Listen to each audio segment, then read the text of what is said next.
Welcome, dear viewers, on this channel. My name is Cecilia Abuna Segbeji. Our presentation is on language and meaning construction. Interestingly, my group members will touch on all the important content of this topic. So with no further ado, my group members will take it over from here. My name is Kate Noviku. A term is vague if it can't be clearly expressed, that is, stated in indefinite terms or not having a precise meaning. A term can be considered as vague even though it is not ambiguous. Vagueness decreases the content or the amount of information that is being conveyed. Example, a sentence like, few people got infected with the virus at the clinic. This sentence is vague because it doesn't give the precise number of people who got infected with the virus. Another example is a lecture giving an announcement. We will be having a test at the right time. This sentence is also vague because the lecturer didn't specify the exact time or day to have the test. It is therefore advised to avoid vagueness in situations that require concrete information. Hi, my name is Akosia. I'm going to talk about implication. To explain the theories and rules, we can point to their distinctive results. In other words, we can explain how they make a difference if they are correct or accepted. For example, utilitarianism is of the view that the right action is the one that maximizes happiness for all. An example is, let's say I'm a doctor in Central University, and let's say 6 students in Central University are having Ebola. We all know Ebola is a killer disease. So since 6 students are having Ebola, let's say I only have 5 drugs for the treatment. Among these 6 students, one of them needs 5 of the drugs to get better, and the rest of the 5 students just need one each to get better. So this theory is of the view that instead of me giving all the 5 drugs to the one who needs the 5 drugs to survive, I should give 1 drug to each of the other 5 students so that the 5 will rather survive. So at the end, we will make a greater portion happy or a lot of people happy than just making one person happy and we losing all the 5.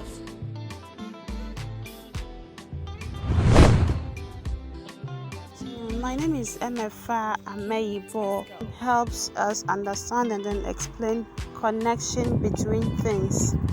Necessary truth is a statement which remains true after several explanations, whilst necessary falsehood is a proposition false in a possible world. Examples are 1. Being a grandson is sufficient to be a grandchild, and then being in the university is sufficient for being an undergraduate. Definitions. A definition is a statement of meaning of a term. An example is expatriate, which means a person who lives outside their native country. With this, the definiendum, which is whatever we are trying to clarify or find meaning to, becomes the expatriate. Then the words that clarify the definiendum, or the word you looked up, is termed the definiant.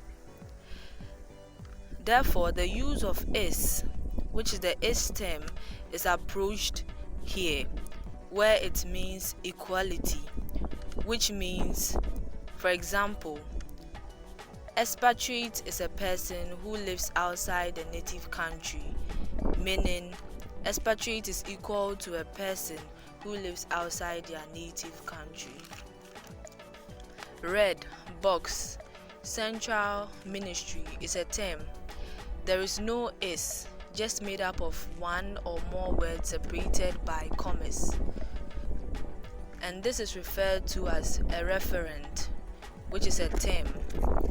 We then go to concept. Concept refers to the in-depth meaning or foundation of a word, what the word wants to achieve or put on board. An example is grief, which is what basically is expressed at a funeral.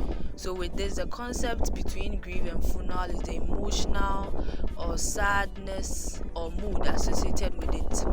We have the reportive definition, stipulative definition, precising definitions, etc.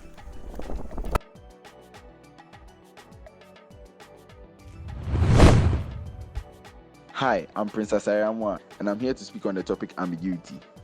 Ambiguity is when the meaning of a word, phrase, or sentence is uncertain. There are many types of ambiguity, but I'll just focus on three.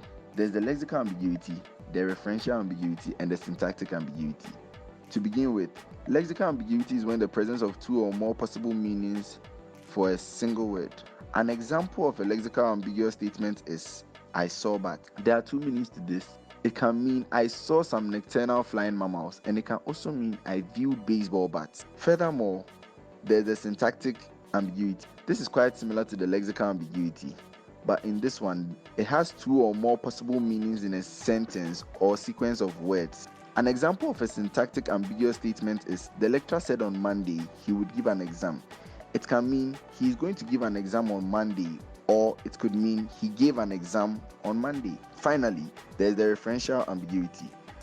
This refers to when the context does not make it clear what a pronoun or quantifier is referring to. An example of a referential ambiguous statement is Kobe hit Inshira with a bat, then fell. This is confusing because it didn't specify who fell, whether it was Kobe or Inshira. Ambiguous statements can be disambiguated, meaning to remove the ambiguous words to make the statement clear. My name is Maverick. Today's lesson uses a mention of critical thinking. Critical thinking is a way of thinking in which you don't simply accept all arguments and conclusions you are exposed to, rather have an attitude involving questions such as arguments and conclusion. Now, I'd like to state on three different use and mention of critical thinking. First, there is a strong emphasis on critical thinking skills with real life applications. Second, it exercises children's critical thinking skills and builds literacy. 3. Visual perception, visual motor skills, and critical thinking can also be affected. My name is Pakwesi. Today I'm here to speak about logical equivalence. When we say two statements are logically equivalent, we are basically trying to say they possess the same truth value, which means A entails B could be the same as B entails A. So A cannot be valid or true and B not being true. An example of this theory could be my dad is a pilot and my dad drives a plane. These two statements are logically equivalent, meaning my dad cannot be a pilot and not drive a plane.